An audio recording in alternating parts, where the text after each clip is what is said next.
वंदे मातरम दोस्तों, आज हम आपके लिए लेके आए एक वीडियो। इसमें हम बताएंगे, कुछ बात करेंगे कि हम टॉपर कैसे करें, क्योंकि अभी हाल ही में 10th और 12th का एग्जाम आने वाला है और इस एग्जाम को लेके आप सीरियस हो जाएं, क्योंकि ये एग्जाम 10th और 12th में हमारा टॉपर का स्ट्रेटेजी कैसा होना चाहिए। एक बात करते हैं कि हमारे पास ज्यादा टाइम बचा हुआ नहीं है। जैसे अभी हमारा ये अक्टूबर खत्म ही हो गया है, नवंबर दिसंबर जनवरी 3 मंथ है अपने पास, 3 मंथ है। और इस 3 महीने में हम देखें तो एक महीना में 30 डेज होता है, तो 3 महीना में 3 इंटू 30 दैट मीन्स अपने पास 90 डेज होगा।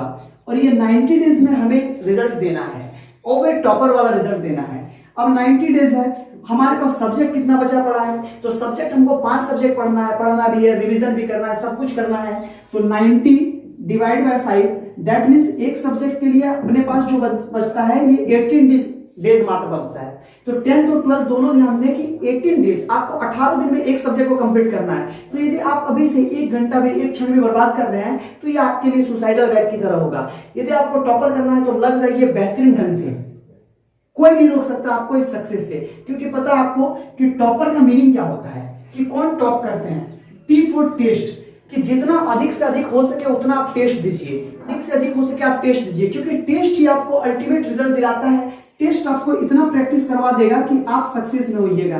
तो पहला जो रूल है टॉपर करने का वो टेस्ट देना है और बहुत ज्यादा टेस्ट लगाना है, बहुत ज्यादा।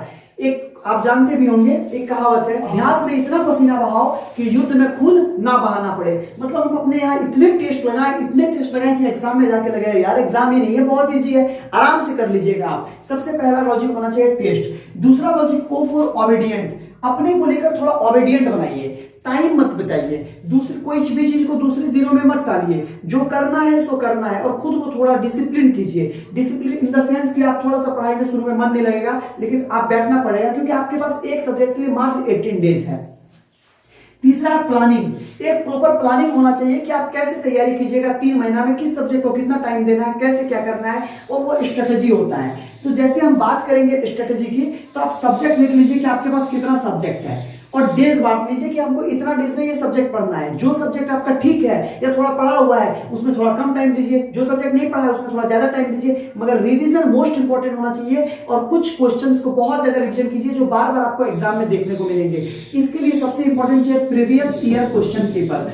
आपके पास प्रीवियस ईयर क्वेश्चन पेपर होना चाहिए जो आपके एग्जाम पे, जो 10th या 12th के एग्जाम पे आया हो। और दूसरा आपके पास सिलेबस होना चाहिए, ये दोनों से, क्योंकि सिलेबस हमें ये बताता है कि कितना दूर तक भटकना है और प्रीवियस ईयर क्वेश्चन में हमें यह बताता है कि कितना गहराई तक भटकना है। इसके बाद फिर पी आता है, पी फॉर प्रैक्टिस, मतलब कोई भी चीज को इतनी बार प्रैक्टिस कीजिए कि वो आपके दिमाग में, दिल में, जहान में सेट हो जाए और बेहतरीन ढंग से आपको मार्क्स दे दे। इसके बाद होता है एक्स्ट्रा टाइम वेस्ट, ये मत कीजिए, एक्स्ट्रा टाइम वेस्ट नहीं करना है आपको। यदि आपने कभी एक्स्ट्रा टाइम वेस्ट करा और अभी से करा, ये 90 डेज आप पूरी मेहनत से लग जाइए, पूरी शिद्दत से लग जाइए। कहावत है कि यदि कोई चीज को आप शिद्दत से चाहोगे तो पूरी कायनात मिल जाती है दिलाने को। तो 90 दिन पूरी शिद्दत से जीजिए, आपका निश्चित तौर पे आपका एक बेटर रिजल्ट होगा, आप टॉपर लिस्ट में आइएगा।